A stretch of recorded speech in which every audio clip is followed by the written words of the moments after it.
दोस्तों नमस्कार। दोस्तों, आत्मनिर्भरता की परिभाषा बदली जा सकती है।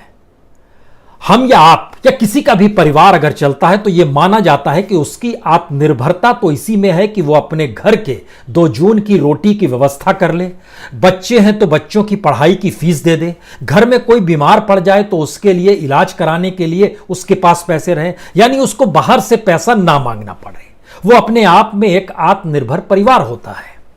लेकिन अगर कोई यह कहने लगे कि दरअसल हमारे पास तो 2 जून की रोटी की व्यवस्था नहीं थी, तो हमने एक बच्चे को बेच दिया है और उसको बेचने की एवज में जो पैसा आया उससे हमारा परिवार फिर से खा पी रहा है, क्या यह आत्मनिर्भरता हो सकती है? वो परिवार फिर भी कहे नहीं, वो बच्चा तो हमारा ही था, हमने किसी दूसरे के बच्चे को थोड़े ही बेचा है। अब आप सोचिए, इस देश के साथ अगर आत्मनिर्भरता की इसी परिभाषा में इस देश को रखा जाएगा तो क्या होगा?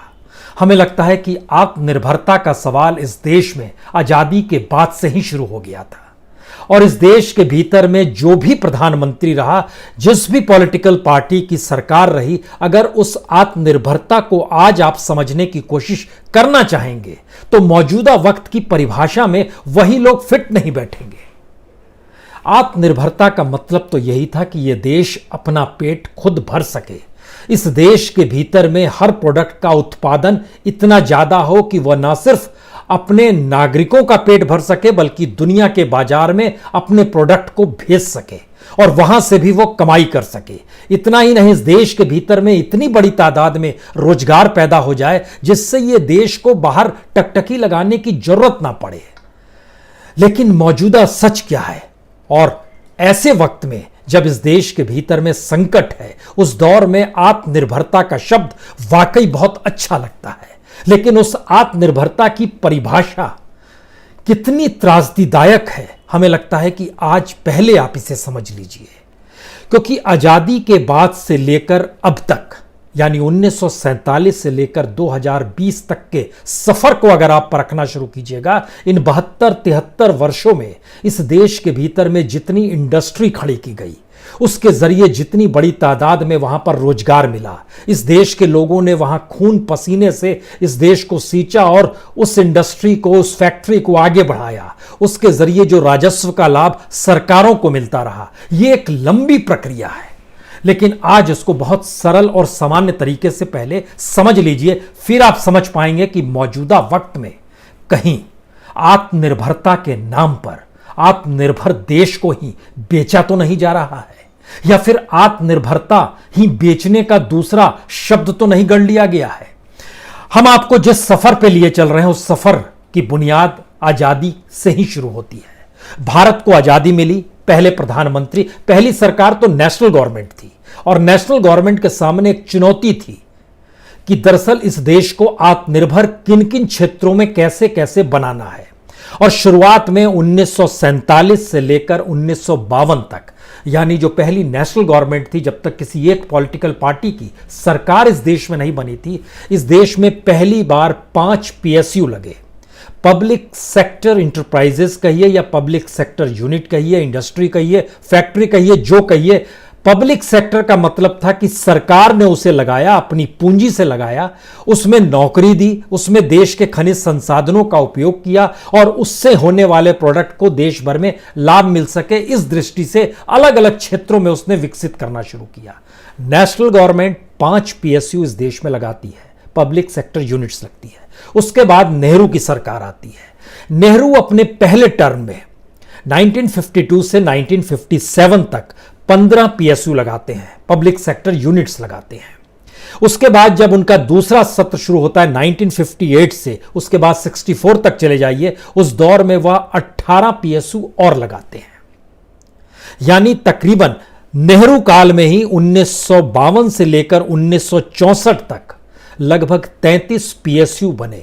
इस PSU को लेके किसी आप अलग स्थिति में ना आइएगा। PSU का मतलब मौजूदा वक्त में जो डिसइन्वेस्टमेंट के नाम पर PSU को बेचने की प्रक्रिया शुरू हुई है, भारत पेट्रोलियम को बेचना है, कॉन्कर को बेचना है, एयर इंडिया को बेचना है, शिपिंग यार्ड को बेचना है, ये सब PSU में ही आते हैं, इसको जहन में रखिएगा। और इनको एक वक्त कैसे बनाया गया और मौजूदा वक्त में जो बेचने की प्रक्रिया है, इसके मतलब क्या है यह भी समझिएगा। नेहरू काल में लगभग 33 PSU इस देश के भीतर बने, जो अलग अलग क्षेत्रों से जुड़े। लाल बहादुर शास्त्री बहुत कम वक्त के लिए रहे, सिर्फ 2 साल के लिए रहे, लेकिन इस 65-66 के बीच में भी 8 पीएसयू लाल बहादुर शास्त्री ने भी अपने तौर पर इस देश के निर्माण में लगाया। उसके बाद इंदिरा गांधी का काल शुरू हुआ। 1967 से अगर आप लेते हैं तो 1967 से 1977 तक, इमरजेंसी खत्म होने तक की स्थिति में, इस 10 बरस के भीतर में लगभग 47 पीएसयू लगे। इतना ही नहीं, सिर्फ इमरजेंसी पीरियड में 1975 से लेकर 77 के बीच में भी इस देश में पीएसयू 14 लगे थे। आपके जहन में आना चाहिए इंदिरा गांधी ने उस पीरियड में कौन से 3-4 महत्वपूर्ण पीएसयू लगाए थे।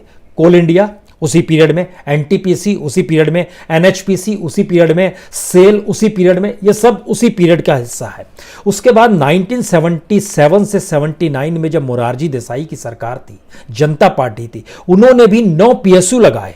उन्होंने ऑयल इंडिया और गेल को लगाया अपने वक्त में। इंदिरा गांधी दोबारा लौटी तो 80 से 84, इन 4 बरस में उन्होंने 18 पीएसयू लगाए। इस 18 पीएसयू में अपने अपने तरीके से जो भी काम हो रहे थे, इन सारी परिस्थितियों को रोका नहीं गया। और 84 के बाद जब राजीव गांधी आए, राजीव गांधी के पीरियड में 16 पीएसयू लगे, 1984 से लेकर 89 तक के बीच में अगर आइएगा। उसके बाद वीपी सिंह ने भी 2 पीएसयू लगाए। उसके बाद पीवी नरसिम्हा राव का दौर इसलिए महत्वपूर्ण है क्योंकि इसी दौर में पहली बार इकोनॉमिक क्राइसिस इस देश में ऐसे भयावह तरीके से आया कि पहली बार डिसइन्वेस्टमेंट शब्द इजाफा हुआ। डिसइन्वेस्टमेंट के जरिए पीएसयू को बेचा जाए, उनकी शेयर्स को बेचा जाए, उनको मर्ज किया जाए। ये सारी स्थिति, सारी फिलॉसफी 91 में निकल कर आई जब भारत में इकोनॉमिक रिफॉर्म हुआ। एक तरफ पीवी नरसिम्हा राव डिसइन्वेस्टमेंट भी कर रहे थे, मनमोहन सिंह उस समय उनके फाइनेंस मिनिस्टर हुआ करते थे, लेकिन उसके बावजूद भी पीवी नरसिम्हा राव के काल में 14 पीएसयू लगे। हम आपको बताएंगे उस पीरियड में डिसइन्वेस्टमेंट भी किस रूप में कैसे हुआ था। उसके बाद यूनाइटेड फ्रंट की गवर्नमेंट जिसमें देवेगौड़ा आए और देवेगौड़ा के बाद आई कि गुजराल आए, उस पीरियड में भी 3 पीएसयू लगे। उसके बाद अटल बिहारी वाजपेयी की सरकार आई। अटल बिहारी वाजपेयी के सरकार में भी 17 पीएसयू लगे। उनके दौर के 1-2 पीएसयू अगर आप याद करना चाहेंगे, उसमें एक बीएसएनएल भी है जो मौजूदा मोदी सरकार खत्म कर चुकी है, बेचने पर उतार हुआ है। आईआरसीटीसी भी जो कैटरिंग का है, रेलवे से जुड़ा हुआ, वह भी उसी पीरियड में बना था। यह सारी परिस्थिति बतलाती है कि उसके बाद जब फिर दोबारा मनमोहन सिंह फाइनेंस मिनिस्टर के बाद अब प्राइम मिनिस्टर होकर लौटते हैं तो अपने 2005 से 2009 पहले यानी 2004 से 2009 तक के बीच में 23 पीएसयू लगाते हैं। और सही मायने में भारत 2009 के बाद से स्थिति भारत की बिगड़ी है। 9-10 के बाद से यहां की इकोनॉमिक सिचुएशन बिगड़नी शुरू हुई, जो मौजूदा वक्त में किस रूप में आकर खड़ी है, इसका खांचा इस पीएसयू लगाने के साथ अब पीएसयू बेचने की परिस्थिति में चले जाइए और जरा सोचना शुरू कीजिएगा कि किस किस सरकार ने पीएसयू को बेचा भी है उसके, क्योंकि 91 से ये शुरुआत होती है। तो जो एक्वायर किया गया या जिसको बेच दिया गया या जिसको प्राइवेट सेक्टर को दे दिया गया, उसमें अटल बिहारी वाजपेयी के दौर में 7 पीएसयू थे, मनमोहन सिंह के पीरियड में 3 पीएसयू थे और मौजूदा वक्त में मोदी गवर्नमेंट के पीरियड में ये 16 पीएसयू है। इन 16 पीएसयू में 2017 में 6 पीएसयू बेचे गए, 2018 में फिर 6 बेचे गए, 2019 में 1 बिका, 2020 में स्थिति नाजुक है, कुछ नाम है जिसको मर्ज किया जा रहा है, जैसे निप्को है, टेहरी है, एमटीएनएल है, बीएसएनएल है, और एक लंबी फहरिस्त है 2020 की जिसमें एयर इंडिया है, बीएसएनएल है, कॉन्कर है, शिपिंग यार्ड है। ये सारे एक और सारी चीजें बताती है कि बीएसएनएल भी उसमें आएगा, जो भारत पेट्रोलियम है वह भी उसी में आएगा। लेकिन इसके ठीक पैरेलल में जो बेच दिया गया पूरे तरीके से, वो मौजूदा वक्त में मोदी सरकार में 23 ऐसे पीएसयूज हैं जिनको टोटली डिमोलिश कर दिया, बेच दिया गया। अगर इसमें पहले चले जाइएगा तो 2002 में पूरी तरीके से mining and allied machinery corporation limited Vajpayee सरकार ने बेचा था। मनमोहन सिंह सरकार ने एयर इंडिया से जुड़ी हुई 3 कंपनियों को मर्ज किया था अलग अलग तरीके से, कुछ को शेयर्स भी बेचे थे। इसमें आईएएल एयरपोर्ट सर्विस है 2010 में, इंडियन एयरलाइंस है जिसको मर्जर किया गया एयर इंडिया में 2011 में, उसके बाद 2012 में एयर इंडिया कार्गो को बेचा गया, ये मनमोहन सिंह के पीरियड में। लेकिन मोदी गवर्नमेंट में 23 ऐसे पीएसयू हैं। अब इसके बाद सवाल है कि मौजूदा वक्त में हम इसका जिक्र क्यों कर रहे हैं। इसलिए जिक्र कर रहे हैं क्योंकि मौजूदा क्राइसिस के वक्त में सरकार ने यह ऐलान कर दिया कि अब हर फील्ड में प्राइवेट सेक्टर आ सकता है और पीएसयू की भूमिका और प्राइवेट सेक्टर की भूमिका अब साथ साथ चलेगी। लेकिन जिस जगहों पर खास तौर पर इसका ऐलान हुआ कि हम बेचेंगे, उसमें coal, mining, defence, air space management, airport, power, space, और जो आखिरी है वो न्यूक्लियर एनर्जी तक में हम लोग आ गए हैं और डिफेंस भी है कि प्राइवेट सेक्टर में अब इसमें चला जाएगा, वहां पर जिसे पैसा लगाना है लगाए। यानी सरकार अब आत्मनिर्भर होने की जगह उस पूंजी को चाह रही है जिस पूंजी के जरिए वह देश को चला सके। सरकार के पास पैसा नहीं है। यहां एक चीज और अपने जहन में रख लीजिए, जो 20 लाख करोड़ का जो पैकेज है उसका जो हमने पूरा आकलन किया है, सरकार की जेब से निकले हैं सिर्फ 2 लाख करोड़। वक्त होगा तो उसको बताएंगे या फिर बाद में बताएंगे आपको, वो पूरा कच्चा चिट्ठा हमने निकाला है। लेकिन जब इस डिसइन्वेस्टमेंट के प्रोसेस में आते हैं तो आपके जहन में यह सवाल होगा कि किस सरकार ने कितना पैसा इस डिसइन्वेस्टमेंट से कमाया जो पीएसयू को बेचा गया। क्योंकि मौजूदा वक्त में 2020-21 का बजट जो है, सरकार को डिसइन्वेस्टमेंट पिछले साल नहीं हो पाया तो इस साल तकरीबन 2 लाख करोड़ तो डिसइन्वेस्टमेंट से ही पैसा उसके पास आना है, ये उसने अपने बजट में लिख रखा है। और अब खरीदेगा कौन, जो आपने एक लिस्ट लगा रखी है स्थितियां, एयर इंडिया कौन खरीदेगा, भारत पेट्रोलियम कौन खरीदेगा, कॉन्कर कौन खरीदेगा, बीएसएनएल कौन लेगा, सारी स्थितियां आपके सामने है। लेकिन आपने इससे पहले क्या क्या किया उस कच्चे चिट्ठे को समझिए, तब आप इस आत्मनिर्भरता और मौजूदा वक्त की उस इकोनॉमी को समझ पाएंगे जिस इकोनॉमी पर से सरकार की आंखों में पट्टी बंधी हुई है। सरकार ने इस देश की इकोनॉमी में रिफॉर्म किया ही नहीं, रिफॉर्म तो नहीं ही किया, उसके समानांतर में सरकार ने कुछ भी चीजें निर्माण के लिए नहीं लगाई, उल्टे जो चीजें निर्माण में लगी हुई थी उसको सेल करना शुरू किया। और जब आप प्राइवेट सेक्टर को इनवाइट करते हैं तो उसमें प्राइवेट सेक्टर हमेशा प्रॉफिट वाली चीजों को खरीदता है, प्रॉफिट वाली जगहों पर पैसा लगाता है, और जिससे आपको प्रॉफिट आ रहा है उसको जब आप प्राइवेट सेक्टर के हवाले कर देंगे तो देश के हाथ में पैसा नहीं आके वो इंडस्ट्रियलिस्ट या कॉरपोरेट के हाथ में पैसा आएगा और फिर आप उससे डील करेंगे। देश की इकोनॉमी ऐसे ही चल रही है। ये कहने की बात है किसान और मजदूर, ये मुखौटा है, चेहरा कॉरपोरेट और इंडस्ट्रियलिस्टों का ही है, यह भी बताया जाएगा। लेकिन डिसइन्वेस्टमेंट शब्द जिस शख्स ने इजाद किया वो पीवी नरसिम्हा राव का दौर था। मनमोहन सिंह फाइनेंस मिनिस्टर थे उस दौर में। पहले 5 साल में 9,660 करोड़ रुपए डिसइन्वेस्टमेंट करके पीवी नरसिम्हा राव सरकार के पास आए थे। उसके बाद यूनाइटेड फ्रंट गवर्नमेंट में भी 1,289 करोड़ रुपए डिसइन्वेस्टमेंट के जरिए आए थे। इस परंपरा को में तेजी ले आए अटल बिहारी वाजपेयी, जो कि लगभग 33,000 करोड़ डिसइन्वेस्टमेंट के जरिए उन्होंने अपनी सरकार को 5 साल में 6 साल में चलाने के लिए पैसा मंगाया। उसके बाद मनमोहन सिंह आए, वो और तेजी ले आए, डिसइन्वेस्टमेंट में तेजी आई और उनके पीरियड में जो कि 2004 से 2014 तक का है, 1,41,000 करोड़ का डिसइन्वेस्टमेंट हुआ। पहले में बहुत कम हुआ था, 2004 से 2009 तक डिसइन्वेस्टमेंट ज्यादा नहीं हुआ, लेकिन 2009 से 2014 तक में एक तो पीएसयू लगे नहीं और उसके बाद डिसइन्वेस्टमेंट हो रहा था और तकरीबन 1 लाख करोड़ का डिसइन्वेस्टमेंट उस दौर में हुआ है।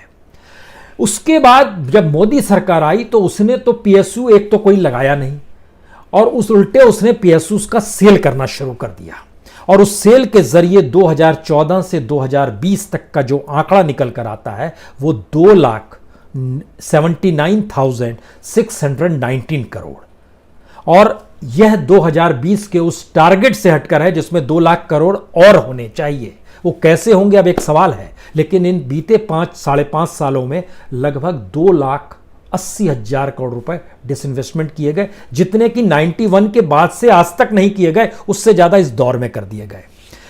सवाल इसके आगे और भी है, अगर ये सारे पीएसयूज को जोड़िएगा तो 195 पीएसयू लगभग आजादी के बाद से भारत में क्रिएट हो गए। मौजूदा वक्त की स्थिति क्या है यह समझ लीजिए। महारत्न में 10 पीएसयू है, उस 10 में भी बीपीसीएल भारत पेट्रोलियम है और कोल आता है। इन दोनों को सरकार बेचने की तैयारी में, कोल को प्राइवेटाइज करना चाहती है, भारत पेट्रोलियम को बेचना चाहती है, जो कि महारत्न में आते हैं। महारत्न सबसे ज्यादा मुनाफा देता है। उसके बाद की कैटेगरी है नवरत्न। नवरत्न में 14 पीएसयूज आते हैं, उसमें एक कॉन्कर भी है जिसको सरकार बेचना चाहती है, उसमें एक एससीआई भी है जो कि शिपिंग, कॉरपोरेशन ऑफ इंडिया है उसको भी सरकार सेल करना चाहती है, डिसइन्वेस्टमेंट करना चाहती है। यानी महारत्न में से भी सेल, नवरत्न में से भी सेल। इसके बाद जो मिनी रत्न है इसमें तो सरकार क्या क्या सेल करेगी वो दूर की बात है। उसमें लगभग 63 कैटेगरी 1 में आते हैं, 15 कैटेगरी 2 में आते हैं, उसमें BSNL भी आता है, उसमें एयरपोर्ट अथॉरिटी ऑफ इंडिया भी आती है। अब आप समझिए कि क्या स्थिति है जो आत्मनिर्भरता की परिभाषा इस दौर में बदल गई। सरकार ने जानकारी दी कि अब हम बहुत जगहों पर जब बेचेंगे और चीज़ों को, हमें तो पैसा चाहिए, और उस पैसे चाहने की स्थिति में हम शुरुआत करते हैं एयरपोर्ट से ही। 6 एयरपोर्टों को जो बेचा जाएगा उससे लगभग 2300 करोड़ रुपए आएंगे, जो कि एयरपोर्ट अथॉरिटी ऑफ इंडिया के पास जाएंगे। हमने भी सोचा वो कौन कौन से एयरपोर्ट होंगे, लेकिन जब उससे तो जानकारी अभी तक सरकार ने बताया नहीं है।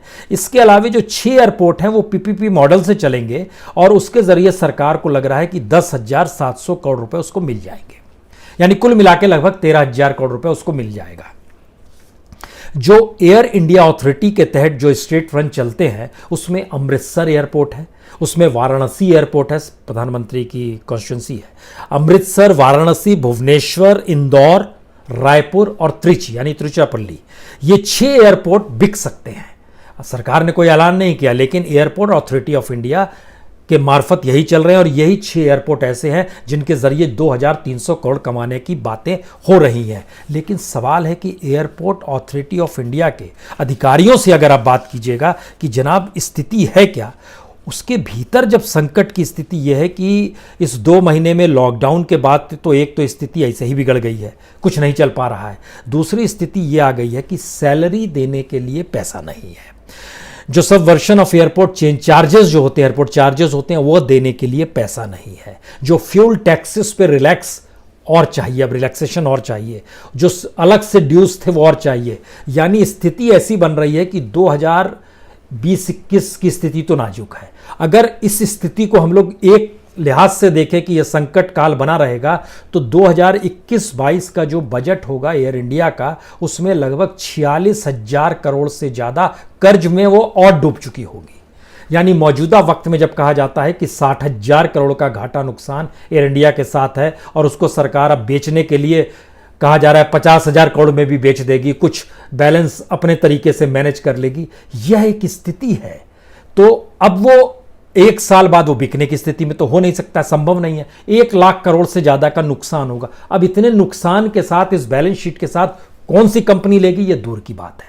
यानी आत्मनिर्भरता की स्थिति में पहली बार हर वो फील्ड, खासतौर से कोयला खादान, जिसमें भारत के डायरेक्ट और इनडायरेक्ट वे में जो मजदूर जुड़े हुए हैं वो देश के सबसे ज्यादा बड़ी तादाद में माइनिंग से ही जुड़े हुए हैं, वहां भी चीजें प्राइवेटाइज कर दी गई और प्राइवेटाइजेशन की दिशा में बढ़ गया। उसके पैरेलल में क्या किया गया है कि अब हम 50 नए कोल बॉक्स बनाएंगे। उसके साथ यह किया गया है कि जो गवर्नमेंट मोनोपोली खत्म हो जाएगी और अब कॉमर्शियल माइनिंग हर जगह शुरू हो जाएगी और इसके जरिए जो 500 माइनिंग ब्लॉक्स ऑक्शन किए जाएंगे और बॉक्साइट और कोल बॉक्स को जो मिला दिया गया है, इसका मतलब है कि सरकार के हाथ पांव फूले हुए हैं। उसे समझ नहीं आ रहा है कि कैसे चीजें एक लगातार में सेल कर दें। यह स्थिति ही रिफ्लेक्ट करती है उस 20 लाख करोड़ के भीतर में। अगर आत्मनिर्भरता की स्थिति इस देश के भीतर में इतनी घातक हो चली है, जहां पर चीजें बेचने पर ही आपके सामने कोई रास्ता निकल कर आ रहा है, तो इस डॉक्यूमेंट्स के भीतर के डॉक्यूमेंट्स आपको हम बताते हैं कि हमें लगता है 20 लाख करोड़ के भीतर के कुछ हिस्से को देख लीजिए, जिससे आप इस देश की हालत को समझ पाएंगे और बड़े पारदर्शी तरीके से समझ पाएंगे। सरकार ने कहा कि जो उनके पास राशन कार्ड नहीं है, जो माइग्रेंट लेबर हैं, उनकी तादाद बताई गई 8 करोड़। इन 8 करोड़ को 2 महीने तक 5 किलो अनाज और 1 किलो चना दिया जाएगा, 2 महीने। और इनके लिए खर्चा निकाला गया 3,500 करोड़, 3,500 करोड़। अब सवाल यह है कि एक प्रवासी मजदूर के हिस्से में कितना पैसा आएगा और उसको जो दिया जा रहा है 5 किलो अनाज और 1 किलो चना एक मेंबर को, उसके हिस्से में क्या आ रहा है जरा ये देखिए। 3,500 करोड़ रुपए अगर 8 करोड़ लोगों में अगर आप बांटते हैं तो हर के हिस्से में 438 रुपए आते हैं। 438 रुपए अगर हर हिस्से में आएंगे, जो कि 2 महीने का बजट है, तो उसको अगर आप 2 हिस्सों में अगर आप बांट देंगे तो आपको 438 को 2 हिस्सों में बांटना होगा। 2 हिस्सों में बांटने का मतलब है कि लगभग 215, 3, 15, 217, 217 रुपए या 219 रुपए, 218 रुपए 60 पैसे टोटल आ रहे हैं। तो मानकर चलिए 219 रुपए आ रहे हैं। 219 रुपए पर मंथ एक माइग्रेंट मजदूर के हिस्से में आएंगे, जिसमें उसको दिया जा रहा है 5 किलो अनाज और 1 किलो चना। अब सवाल है कि जो अनाज की कीमत है, अगर राशन दुकान में चले जाइएगा तो वहां चावल और गेहूं 2 और 3 रुपए है, लेकिन अगर हम ये मान लें कि उस सब्सिडी को सरकार यहां पर नहीं भी दे रही है और 3,500 करोड़ के साथ उसने जोड़ दिया है, तो 219 रुपए में 5 किलो अनाज और 1 किलो चना तभी आएगा जब चावल की कीमत प्रति किलो 30 से 35 रुपए होगी। अगर 30 रुपए आप जोड़ते हैं तो 150 रुपए ये हो गए, बाकी बचे 69 रुपीज। 69 रुपीज में 1 किलो चना खरीद लीजिए। यानी मार्केट रेट से आप प्रवासी मजदूरों को पैसा आप दे रहे हैं, लेकिन दे क्या रहे हैं? 5 किलो अनाज और 1 किलो चना। अब 5 किलो अनाज का मतलब ये होता है, हमें लगा कि हमको ये बताना चाहिए, आप लोगों को भी समझना चाहिए कि दरअसल इस देश की स्थिति क्या है। 5 किलो अनाज का मतलब है कि लगभग 5,000 ग्राम। 5,000 ग्राम को अगर 30 दिन से डिवाइड कर दीजिएगा तो प्रतिदिन जो आएगा अनाज 166 ग्राम आएगा। और 1 किलो चने को अगर 30 दिन से डिवाइड कीजिएगा, 1,000 ग्राम हो गया, वो 30 से डिवाइड कीजिएगा तो आएगा 33 ग्राम। यानी 166 ग्राम अनाज एक दिन का और 33 ग्राम चना एक दिन का। और अगर 2 वक्त में इसको बांट दीजिएगा, अगर 2 वक्त में वो रोटी खा रहा है तो वहां पर 83 ग्राम अनाज होगा और चना जो होगा वह लगभग 16 ग्राम होगा। हम ये क्यों बता रहे हैं? इसलिए आपको बता रहे हैं कि इस देश में सबसे बुरी स्थिति मानी जाती है मिड डे मील की। मिड डे मील में भी जो 1ली से 5वीं तक के बच्चे पढ़ते हैं, उनको जो अनाज दिया जाता है, उनके हिस्से में हर दिन अनाज 100 ग्राम अनाज, 100 ग्राम 10 ग्राम दाल, 50 ग्राम सब्जी और 5 ग्राम तेल आता है। ये एक 1ली से 5वीं तक के बच्चों के लिए। उससे भी कम इन माइग्रेंट्स लेबर को दिया जाने वाला है। बच्चों को मिलता है 100 ग्राम, यहां पड़ेगा एक व्यक्ति को 83 ग्राम। यहां पर दाल और सब्जी का जिक्र नहीं है, तेल का जिक्र नहीं है, यहां पर सिर्फ चने का जिक्र है। और जो 5वीं से 8वीं तक बच्चा पढ़ता है मिड डे मील में, उसको भी मिलता है 150 ग्राम अनाज।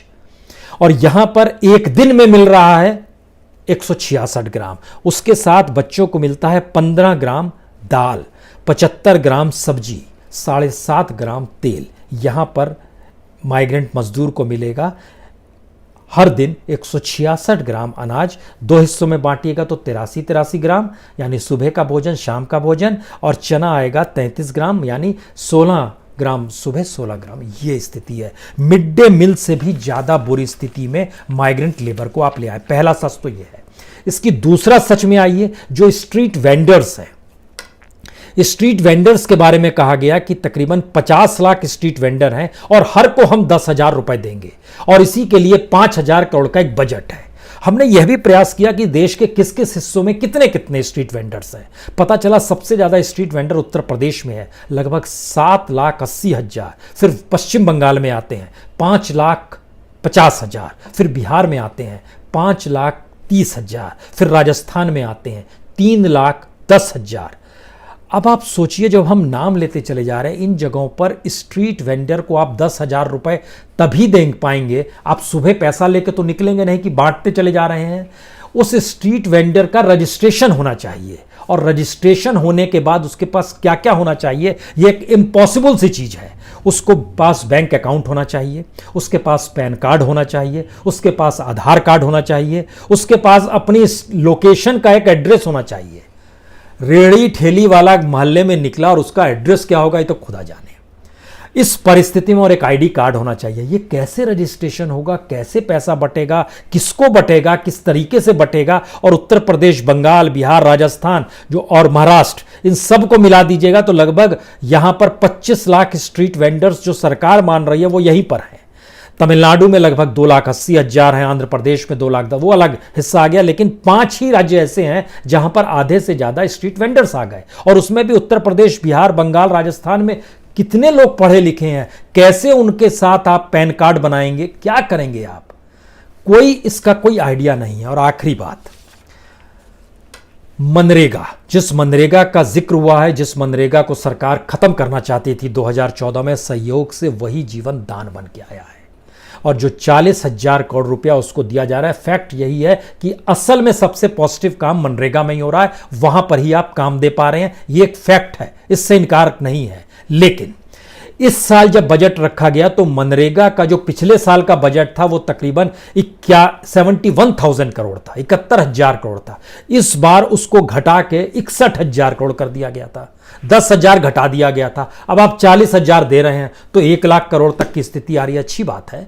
लेकिन जरा सोचिए क्या विजन है। बजट तो फरवरी के महीने में आया था और मनरेगा का बजट पिछले साल की तुलना में 10,000 करोड़ पहले ही कम कर दिया गया था। और उस मनरेगा के भीतर का सच यह है कि वहां पर तकरीबन 26 करोड़ से ज्यादा मजदूर बैठे हुए हैं। लेकिन आपने जॉब कार्ड जो दिया है सिर्फ 13 करोड़ को दिया है। उस जॉब कार्ड में भी जो एक्टिव जॉब कार्ड है वो सिर्फ 7 करोड़ जॉब कार्ड एक्टिव है। और जो एक्टिव वर्कर्स मौजूद है, इससे पहले जो कोरोना वायरस का संकट है, इस वायरस से पहले 11 करोड़ 71,000 वर्कर्स सक्रिय था जिसको काम चाहिए, और आज की स्थिति में वो 20 करोड़ पार कर गया है। कैसे काम दे पाएंगे, किस रूप में दे पाएंगे, यह एक स्थिति है। हमें लगता है कि अब ये सारी परिस्थिति समझने के बाद अब आपको ये समझना चाहिए कि ये जो 20 लाख करोड़ का खेल था, दरअसल ये 20 लाख करोड़ का खेल नहीं था, 2 ही लाख करोड़ का खेल था। हमें लगता है ये हमको अगले हिस्से में आपको बतलाएंगे। 2 बातें बड़ी महत्वपूर्ण अब समझ लीजिए। ये सिर्फ सरकार ने 2 लाख करोड़ खर्च करके 20 लाख करोड़ का जो भभका क्रिएट किया है उसका मतलब क्या है, एक। दूसरा, मौजूदा वक्त में सबसे बुरी स्थिति, इससे पहले की परिस्थितियों में जो सबसे मजबूत स्थिति थी वह आरएसएस की हुआ करती थी। तो अगली बार जब हम आपसे मिलेंगे तो इन 2 बातों पे चर्चा करेंगे, कल ही करेंगे आपसे, कि देखिए इस देश की स्थिति क्या है, 20 लाख करोड़ का ओरिजिनल मतलब क्या है और संघ गायब कहां है। बहुत बहुत शुक्रिया, बहुत बहुत शुक्रिया। सिवाय इस बात को जहन में रखिएगा कि आत्मनिर्भरता की परिभाषा आप ना बदल दीजिएगा। आत्मनिर्भरता का मतलब आत्मनिर्भरता ही रखिएगा, खुद को बेचने को ही आत्मनिर्भरता मत मानिएगा, जिस लिहाज से आत्मनिर्भरता शब्द को बेचा गया और देश को बेचा जा रहा है। बहुत बहुत शुक्रिया, बहुत बहुत शुक्रिया।